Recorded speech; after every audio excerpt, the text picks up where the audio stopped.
ఓం నారాయణ ఆది నారాయణ. ఓం నారాయణ ఆది నారాయణ ఛానల్ను ఆదరిస్తున్న గురు బంధువులకు స్వాగతం, సుస్వాగతం.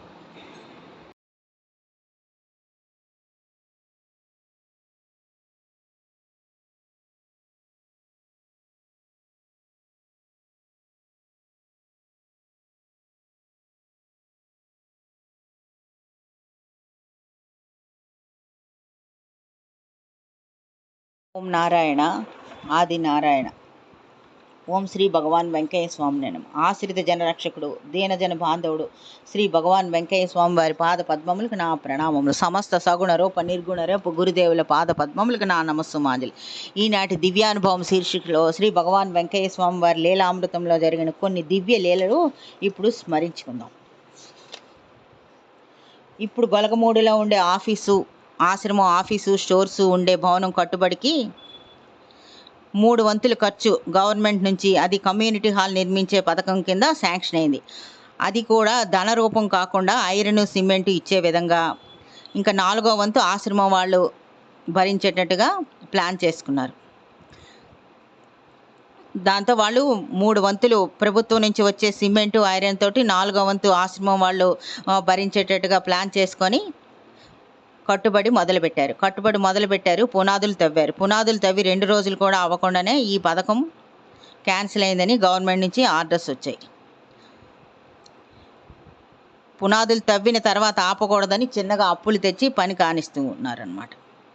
ఆ రోజుల్లో హుండీలో వచ్చే ఒక రోజుకి ఒక 100 రూపాయలు వస్తే గొప్ప మొత్తమే. వచ్చే భక్తులు తక్కువే, వేసేది అమౌంట్ కూడా తక్కువగానే ఉండేది. ప్రతి 2 రోజులకి హుండీ తీసి హుండీలో ఎంత అమౌంట్ ఉంటే అంత అమౌంట్ ఇసుక, సిమెంటు, బట్వాడ అలా కానిస్తున్నారన్నమాట. ఆ టైంలో తులసమ్మ గారి కుమారుడు నారాయణ రెడ్డి గారు ట్రెజరర్. వారి పాలసీ ప్రకారం ఎవరైనా భక్తులు వారు ఇస్తే తప్ప ఎవరిని ఏమీ అడగకూడదు. అప్పటికే 15 రోజుల నుంచి బేలుదారి పనిచేసే వారికి బట్వాడ ఇవ్వట్లేదు. వాళ్ళు ఇలా చెప్పారు, 2 రోజులు మేము పని ఇక్కడ ఆపి ఇంకొక దగ్గర పని చేస్తాము, అక్కడ వచ్చిన డబ్బులతో మా ఇంటి అవసరాలు గడుస్తాయి, మళ్ళీ వచ్చి మేము పని చేస్తాము అని చెప్పారు. కానీ నారాయణ రెడ్డి గారు అందుకు ఒప్పుకోకుండా, ఈ రోజు నుంచి 3వ రోజు నేను ఎల్లుటి హుండీ తీస్తాను, హుండీలో ఎంత వస్తే అంత మీకు అమౌంట్ ఇస్తాను, కానీ మీరు పని ఆపొద్దు అని వాళ్ళని ఒప్పించారు. అదేవిధంగా నారాయణ రెడ్డి గారు చెప్పిన విధంగానే 3వ రోజు 3 గంటలకి హుండీ తీశారు.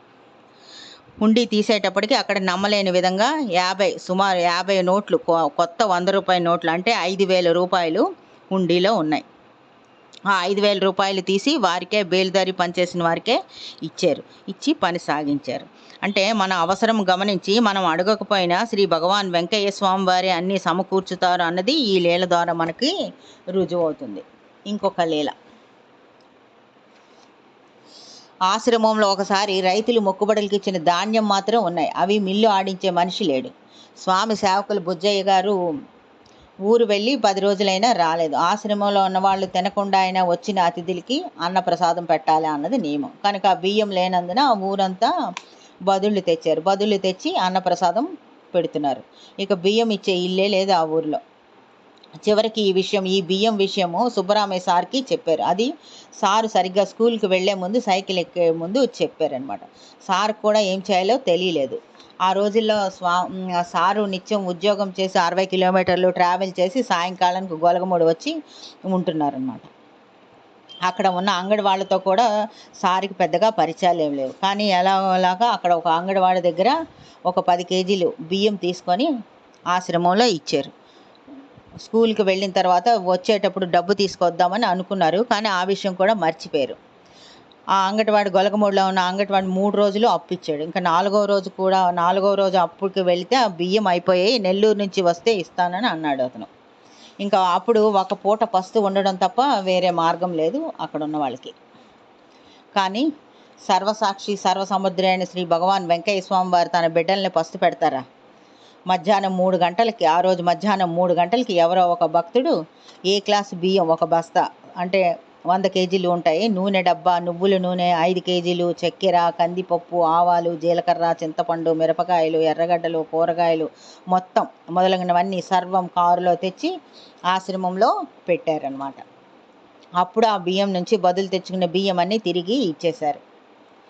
ఈ విధంగా నిజంగా అవసరానికి, సమయానికి సర్వం తెప్పించింది శ్రీ భగవాన్ వెంకయ్య స్వామి వారా, లేక తెచ్చిన దాత? అది స్వామివారి భక్తులే తెలుసుకోవాలి. అది నిజంగా అవసరమైన సమయానికి సర్వం తెచ్చిచ్చింది స్వామివారా లేక తెచ్చిన దాత అని. అది అంటే స్వామివారు ప్రేరేపిస్తేనే ఎవరైనా అక్కడికి తెచ్చిస్తారు. మనల్ని అనుక్షణం నీడలా తల్లిలా శ్రీ భగవాన్ వెంకయ్య స్వామి వారే ఉండి అనుక్షణం నడిపిస్తారు అన్నది ఈ లీల ద్వారా మనకి తెలుస్తుంది. ఇంకొక లీల, శ్రీ భగవాన్ వెంకయ్య స్వామివారి అగ్నిగుండానికి స్వామివారి మహాసమాధి అనంతరం కూడా మల్లిక వెంకయ్య అనే స్వామి సేవకుడు కట్టెలు కొట్టి బండిలో తోలికి వచ్చి సమర్పిస్తూ ఉండేవారు. గుండంకి సరిపోతూ ఉండేవి. అతను ఒకసారి 10 రోజులు అతని గ్రామం వెళ్ళి రాలేదు. దానితో గుండానికి నిలవ ఉన్న కట్టెలన్నీ అయిపోయాయి. సన్న కట్టెలతో నిప్పు ఆరకుండా నెట్టుకొస్తున్నారు. వెంకయ్య తిరిగి వచ్చి ఇలా అన్నాడు, నేను లేకుంటే గుండం చూడండి ఎట్లా చేశారో, నేనుండి కట్టెలు తెస్తుంటే మీకేమీ తెలిసేది కాదు అని చేతులు తిప్పుతూ గర్వంగా మాట్లాడాడు. అప్పుడు సుబ్బరామయ్య సారు ఇలా అన్నారు, వెంకయ్య నువ్వు అట్లా మాట్లాడకూడదు.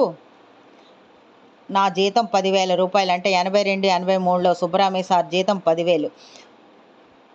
కానీ నన్ను ఒక కుక్క పిల్ల వల్ల తన చెంత కట్టేసుకున్నారు శ్రీ స్వామివారు. వారు కావాలంటే ఎవరు తీసుకొని రాకుండానే కట్టెలు లారీలు తెప్పిస్తారు. నీవు అలాంటి ఆలోచనలే రానివ్వకూడదు అని అన్నారు మాస్టర్ గారు. ఆయన కాస్త మూతి ముడుచుకొని వెళ్ళిపోయాడు అక్కడి నుంచి. ఆ తర్వాత 2 గంటలకి ఒక సంఘటన జరిగింది. అదేంటంటే ఒక ట్రాక్టర్ నిండా బాగా ఎండి వేళలో మట్టి అంతా వాన కొట్టుకుపోయి బాగా ఎండి ఉన్న కర్రతుమ్మ మొదళ్ళు తెచ్చి గుండం దగ్గర దించి వెళ్ళారు. వాళ్ళెవరో కానీ వాళ్ళని తెమ్మని వాళ్ళని అడిగారు, మీరు ఎవరు, ఎందుకు తీసుకొచ్చారు అని అక్కడ ఉన్న ఆశ్రమవాసులు అడిగారు. అప్పుడు వాళ్ళు చెప్పారు, మాకెవరు తెమ్మని చెప్పలేదు, కానీ చాలా కాలంగా శ్రీ భగవాన్ వెంకయ్య స్వామి వారికి ఈ మొద్దులు ఇవ్వాలనుకొని అనుకుంటున్నాము, ఈ రోజుకి కుదిరింది, ఈ రోజుకి తెచ్చాము అని చెప్పారు.